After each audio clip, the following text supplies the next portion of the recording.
we have observed that the limits of a polynomial function can be easily found out by just putting the value in the polynomial, which means the polynomial p of x, if you are supplied with, and if you are interested the limit at a real number a, it is defined everywhere in fact. Moreover, the limit is actually coinciding with the evaluation of p at a. In general, when such a situation occurs, we say that such a function is continuous. So it's very easy to look at the limits of a polynomial function. See, for example, if I'm just taking p of x equals some polynomial 3x squared plus 17x minus 11, and if you are interested with the limit of this p of x as x going towards 2, don't have to look at anything, just put that x equals 2, so 3 into 2 square plus 17 into 2 minus 11. This evaluation is actually giving what exactly is the limit is. It's quite simple to use. Now, whenever polynomials are supplied for us and the evaluation of limits is like this, the next step is about rational functions, that is a polynomial by a polynomial. It's also easy to state the rule, and one can prove that also. Whenever a polynomial by a polynomial, that is a rational function f of x is supplied, p of x by q of x, then once again you can state that limit of this rational function is nothing other than that evaluation at a, provided the denominator q of a is non-zero. That's all. So in as an example, if you are just trying some polynomials, if some rational functions, something like 3x squared minus 2x divided by x squared plus 1, for example, and if you are interested with the to finding out this rational function, obviously polynomial by a polynomial, this is your p of x as well as this is your q of x. So if you are interested on the limit of this rational function as x going towards 1, for example, obviously just you have to evaluate f at 1 only, which means 3 into 1 square minus 2 into 1 divided by 1 square plus 1, that is 1. See, the only thing what you have to look for is this denominator x square plus 1 is not going to vanish at a. At a here it is 1. It's not going to vanish at all. That's the only thing you have to look at. So easy to find out the rational functions limit also. In fact, if you are working with roots, square root or cube roots, again you can apply it very easily. See, for example, let us take an find the limit of the cube root of 2x plus 14 by x square plus 1. So obviously this just you have to apply the laws. So once the cube root of like this is, see, it's a rational function is inside, then you are finding out the square root, cube root. So simply you have to give all the evaluations there. So x you put it 1 here, for example, you are asked for 1. So simply 2 into 1 plus that 14 divided by 1 square plus 1. It's not going to vanish on this side, so it doesn't matter. Then go for the cube root of the thing and evaluate it as 2. So you have to just apply for the rules like that. In general, what happens is x raised to, if you know what about f of x as the limit x tending to a is known for you, any power, any nth root, all everything you can evaluate by provided the definitions are made intact. So another example we will try for is x square minus 9 by x minus 3. See, here the function is a little bit cunning. X square minus 9 by x minus 3, that's our function. But this function is a rational function, there is no doubt in it. But numerator is x square minus 9, denominator is qx, which I am writing x minus 3. So if you are evaluating or trying to find out the limit at 3, some problems are there because it gives you q of x 0, q of 3 is 0.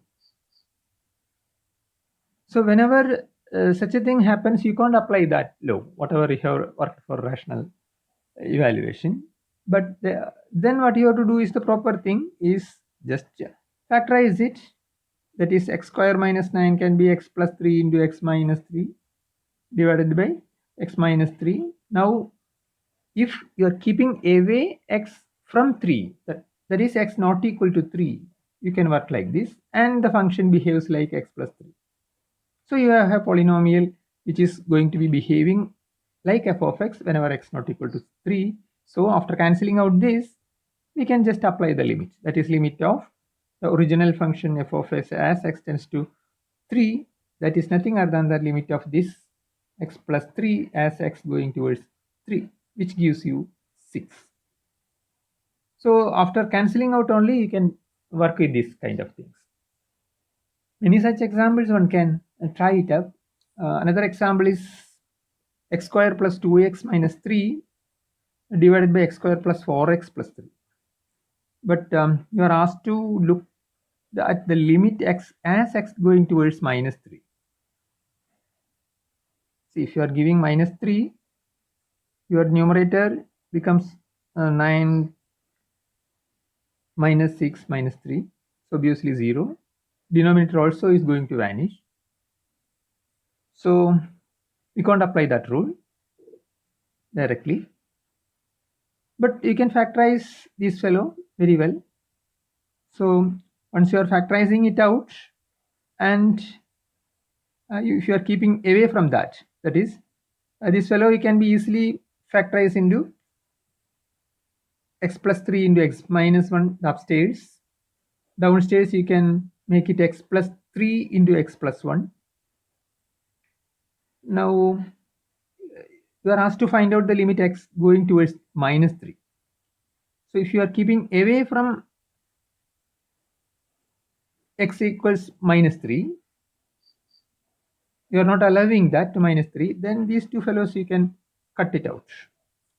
So what you are going to get is, it is equivalently you can find out limit of x minus 1 by x plus 1 as x going towards minus 3. You are assuming that you are keeping away from minus 3. That is important. But now you can work the rule as before, because it's a rational function. Now at minus 3, it's not going to behave mischievously. So p of x by q of x is available. Just put the valuation and you are going to get the required limit by just putting it. X equals minus 3, you put it, minus 3 minus 1 minus 3 plus 1 will give you final limit is 2. So after cancelling out these kind of manipulations, one can work with, and evaluation techniques can be read off. Many such techniques you can work out, especially whenever you are working with the surds. I mean square root function, something like that, it happens. Let us look at one more example on that. So here we are asked to find out the limit of square root of 1 plus x minus 1 divided by x. As x going nearing towards 0, denominator is going to be 0. You can't work with any of such rules. So what you have to do here is simple technique, because this is the involvement of surds. So simply rationalize it. What do you mean by rationalization? Just try to look at the conjugate part, that is square root of, here the upstairs is square root of 1 plus x minus 1. So just multiply it by square root of 1 plus x plus 1. But once you are doing on the upstairs, you have to cancel it out also by the downstairs also. So you have to take out that effect also. But advantage of this becomes very easy, because this is something like a minus b into a plus b in the upstairs. So which gives you a square minus b square. That is the easiest thing. Now we can work out very well how the function is going to behave. So the function, after rationalizing, it will come like this. And once again, you are going to get the simplification, a square minus b square kind of thing. So this becomes 1 plus x minus 1 in the upstairs, and downstairs becomes like this. So obviously, very simple thing you have to work out now. It becomes x goes off after this thing, and the 1 by square root of 1 plus x, square root of 1 plus x plus 1 will come. Just you have to apply the above rules. Just put it that x equals 0 here, it won't make any trouble, and you will get 1 by 2. But you are assuming that we are away from x equal 0 always. So in this way, various techniques one can develop. In fact, one more example, we'll try it out. So our f of x here is a piecewise function. It's given through a piecewise way, which means the entire real number system, the function is defined. And whenever x is less than 2, the first part will give minus x plus 3 is the rule. And x 2 onwards, 2 as well as its right hand side, is going to make you the second formula, square root of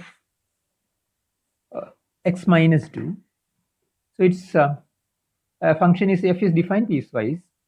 In particular, they are asking for whether the limit x is towards 2. So in the number line, nearing 2, either from left or from right, you have to look at separately and evaluate the limit. Both sides you will look at. So if you are looking from the left, what's going to happen is you have to apply the first part. So limit of your function as x nearing towards 2 from the left, that is from the left, you will write it like this. So for x less than 2, what happens? You have to see. So this is the formula, minus x plus 3 is going to be limit of minus x plus 3 you have to look at. As x is nearing towards 2, minus you used to write. But this splits up, that's a sum rule, because this is limit of, it's very easy to evaluate, limit of minus x plus limit of 3 as x is nearing towards 2 minus. So just by looking at the limits, what's going to happen is this minus x part, this simply gives you minus 2, right? So plus 3. This is a constant function, it's not going to change anything anyway. So you will be getting minus 2 plus 3, and we are going to get 1. So the left hand side limit is going to be 1, because limit of minus x is minus 2. X is nearing towards 2, so minus x nearing towards minus 2. That is minus 2 plus 3 is going to give you 1. So the left hand side limit is 1. Let us just look at what happens for the right hand side limit. Right hand side limit, to evaluate that, we have to work out with the other side. So limit of f of x as x going towards 2 plus is nothing other than that limit of, second part you have to use it, square root of x minus 2 plus 1 as x is nearing towards 2 plus. This is how it works out. So once again, limit applied for this plus limit applied for this, there is a sum law. But limit for this part actually becomes 2 minus 2, its square root, it comes with a 0 plus, the other side is constant function again 1. So it will be getting again 1. So what it says is the given function, the piecewise defined function, as you are nearing from left or nearing from right, both will give the same evaluation 1, which says that the limit exists at 2 and limit of f of x as x tending to 2 is going to be 1. That is what. One can actually draw the graph and see how the behavior of the function. Now we will look at the greatest integer function f of x. We will denote it by double bracket. F of x equals double bracket x. Many others will use many notations. So this stands for greatest integer function. How it is defined? This is defined as the greatest integer n. I may write it greatest integer n such that n is less than or equal to x. So if you are evaluating the greatest integer evaluation for any x, any real number x, it is defined. So you have to look at the integer n which is not going to exceed that x. Which, how it's defined then? You look at any integer, for example, 1, it has to be 1 itself. 0, it has to be 0. 2, again 2. So all integer values, nothing to give new. So integer at value at 2 is 2, integer evaluation at -1, if you are interested, it's again -1. All integers you will be getting the same value. So you have to consider the greatest integer n such that n is less than or equal to x. So your evaluation of x for any integer, that itself will come as the answer. But then, for example, if you are looking at 1.5, then the greatest integer less than or equal to x is simply 1. So from it gives at 1 it gives 1. From 1 onwards, that is x is moving from 1 onwards and up to 2, you will be getting same as 1 1 1 1 like that. So you will be getting this line. So it takes 1, then reaches at it. You start your the next interval, for example, at 2 it attains 2.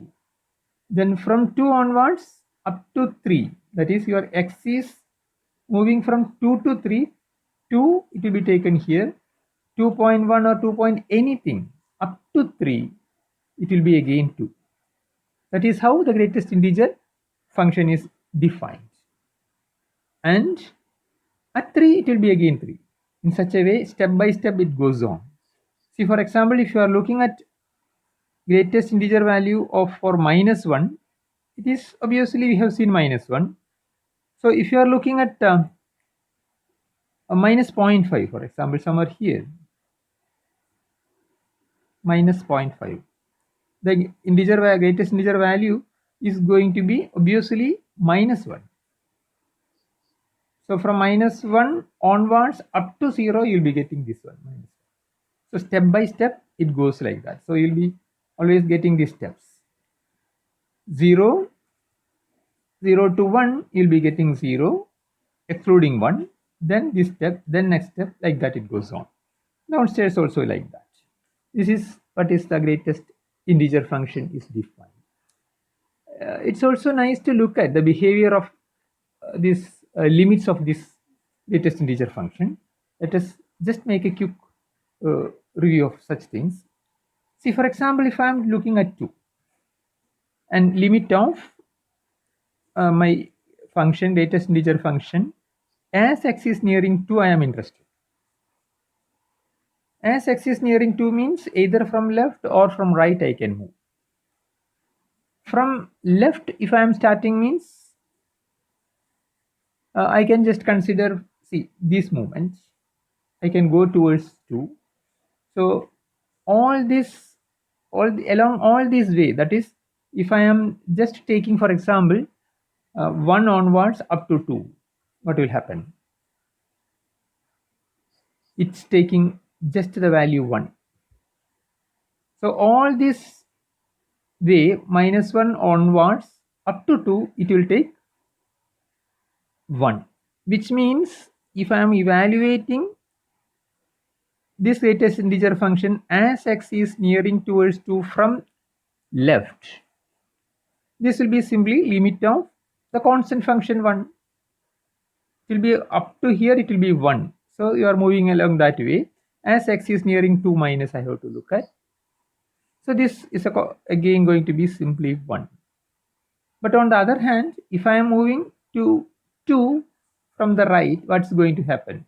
That is, see, for example, if I am basically I am moving from here to here, which means here to here means my x is in such a way that it is something like 2 less than or equal to x less than 3, for example. So along this interval my domain is working. I will be always stable with 2 whenever I'm nearing 2 from the right. So in that case, if I am evaluating limit of this function, this integer function, as I'm nearing towards 2 from the right now, this always stabilizes with 2. So x going to 2 plus is going to be 2. So the right hand side limit is going to be 2, then left hand side limit is going to be 1. They are differing, and what happens is the one-sided limits are not going to be equal. So the conclusion is that limit of this greatest integer function as x nearing to 2 or x tending to 2 does not exist. This happens at every integer, not in particular with 2 or 3 or 1. Any integer, this will happen. Nearing from left and right, that will happen. It gives a break there, actually. Remember that. Later, you'll see that is going to be losing the continuity there. But if you are, for example, if you are taking 0.5, what you can observe is either from left or from the right, it comes with the same evaluation. If you are looking at 1.5, the same thing will happen. It always stabilizes is 1. So you'll be getting the same with you, the evaluation and all. So this is how the greatest integer function behaves. Now, we have already discussed, we have the trigonometric functions in our plus 2 days. If you remember recollecting the definitions of sine and cos and all the 6 trigonometric functions, the laws can be applied and the theorem will state it. You take any trigonometric function, sine, cos or tan, cot or sec or cosecant x, wherever they are defined in the domain of definition, what's going to happen is the limit, if you are evaluating, if you wish to find out the limit at some particular x equals x tending to a, simply you have to evaluate it there. For example, sine x, if you are looking at as x is nearing towards a, this simply sine a. Remember, you are working on in the domain wherever the function is defined. Sine is obviously sine and cosines are defined everywhere on the real line using radians. Tan, while discussing about tan x, you remember it's a sine x by cos x. Whenever cos x is vanishing, it won't, you have to cut out that things. So wherever it is defined, tan x, if you are interested at x tending to a, it is simply putting tan a. That's all. That is going to be the evaluation. So these rules are also helpful for evaluations, for limits. These techniques you can apply. See, for example, if I am interested to find out the limit of x sine x as x is nearing towards or tending towards pi by 2, I can simply apply it, the product rule, limit of these two products. So limit of x as x tending to pi by 2 into limit of second function is sin x as x tending to pi by 2. So this is simply pi by 2. This is sin pi by 2. Sin pi by 2 is 1, so I will be getting simply pi by 2. So that is what the limit is. Another example, if you are interested, we can work something like limit of 2x square plus cot x. 2x square plus cot x as x is nearing to pi by 4. So here, this is some rule I can apply. So it splits up as limit for the first and limit for the second. So limit for the first, again I can write a limit of 2x square as x going towards pi by 4. That is nothing other than that 2 will come out, and limit of this x square as x going towards pi by 4. So I can simply write that this comes as pi by 4 square, pi by 4 square plus the cot x part is cot pi by 4. So what I am going to get is pi square by, evaluation finally turns out to be pi square by 16, 1 2 goes off, and here cot pi by 4 I can find it out, that is going to be 1. So I will be getting pi square plus 8 by 8. That's all. This is what the evaluation is. So many examples one can try from the text. Some of them, all these uh, laws can be easily worked out once you are trying to do the following exercises. So try to do as many exercises as you can.